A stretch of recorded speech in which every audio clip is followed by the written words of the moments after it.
Welcome to Walvis Wire. Today we're talking about Zafrul's assessment of the recent Malaysia-U.S. trade agreement. So we've just seen this pretty major new reciprocal trade agreement signed, Malaysia and the United States. And it seems to really cement those economic ties, directly between Prime Minister Datuk Seri Anwar and U.S. President Trump. The reaction, especially from Datuk Seri Tengku Zafrul, the Minister of Investment, Trade and Industry, well, it's been really positive. He used the words overwhelming satisfaction, which sounds strong. Okay, let's unpack this a bit. What exactly makes a minister that happy about a trade deal? What do we get? Well, that phrasing, very satisfied, it really stands out, doesn't it? In these kinds of high-stakes international negotiations, satisfaction usually means you got most of what you wanted. But overwhelming, that suggests, well, maybe they got everything they aimed for, and perhaps even a bit more, like a real win. Right. And he seemed to point to a feeling of security being achieved. He mentioned two main things. First, no backtracking on terms already agreed upon. Now, that sounds maybe standard, but why is simply not going backwards such a big deal here?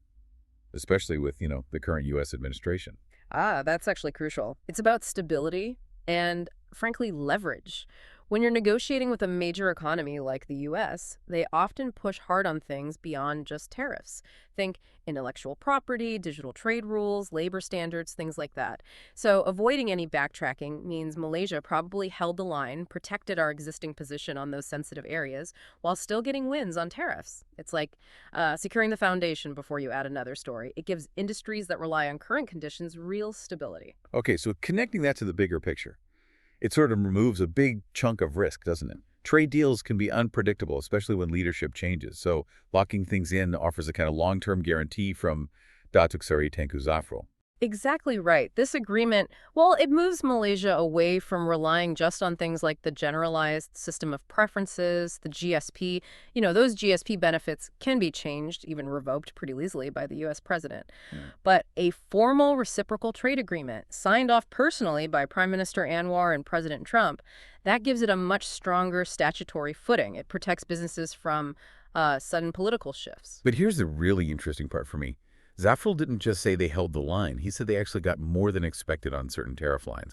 So how does it usually happen in these talks? Did Malaysia trade something minor for a bigger win, or did the U.S. just concede more? It likely points to a very sharp negotiation strategy. They probably targeted specific high-value items for better access. In a reciprocal deal, it's give and take. The thinking is Malaysia likely pushed hard for, say, zero tariffs on some niche, maybe high-tech exports, things like specific aerospace components. The volume might not be huge, but the value, the strategic importance, immense. The U.S. might have agreed to those wins in return for perhaps broader market commitments from Malaysia's side. Okay, so smart maneuvering, and this has real economic weight behind it. Let's get into the actual numbers, the economic meat. Yeah, this is where you see the core benefit, that market access security.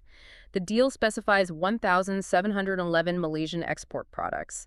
These products get favorable tariff treatment going into the U.S., and crucially, the U.S. commits to keeping reciprocal tariffs on these goods at or below 19%. Wow, 1,711 products. That's quite a wide range. And the 19% ceiling is important, but you mentioned some items might even go to zero. What's the real-world difference between, say, 19% and zero for a Malaysian company selling to the U.S.? Oh, it's night and day. It can define whether you survive in that market or not. For big commodities like palm oil or rubber, a 19% tariff could make them uncompetitive against U.S. domestic goods or other countries with better deals.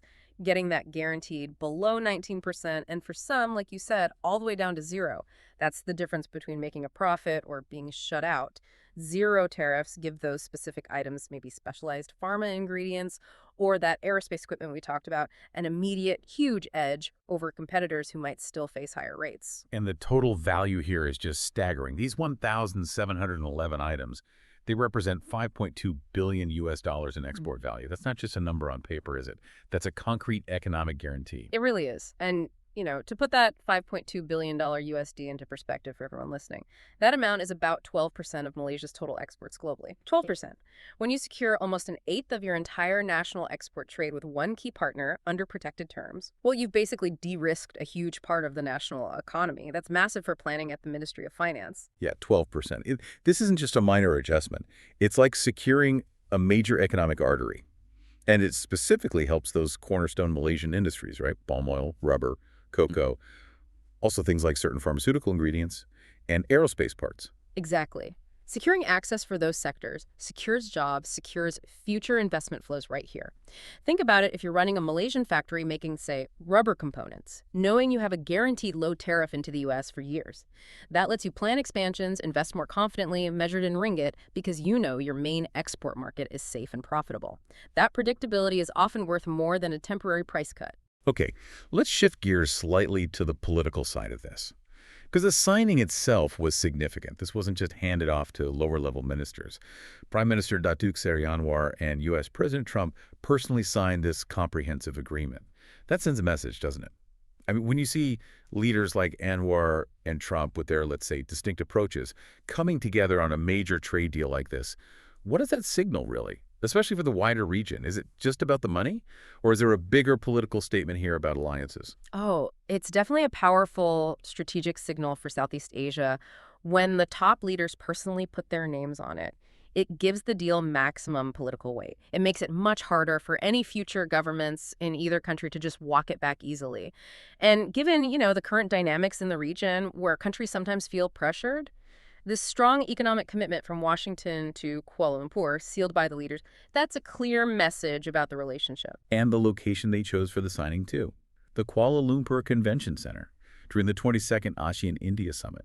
Why hold it there, on that particular regional stage? Who else were they talking to, besides each other? Well, using the ASEAN-India Summit as the backdrop does something important. It frames the agreement as more than just a bilateral affair. It sort of showcases to the whole region, ASEAN members, India, everyone watching, that Malaysia has this strong, high-level economic link with the U.S.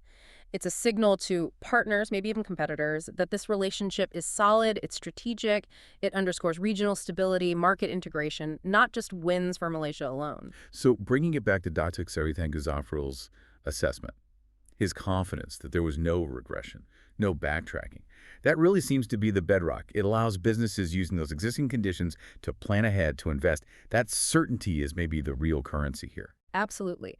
Economic stability, planning for investment in ringgit terms, it relies heavily on knowing your market access is secure. Zafrul managing to lock down those terms, especially for such a large chunk that 12% of our exports means capital investment.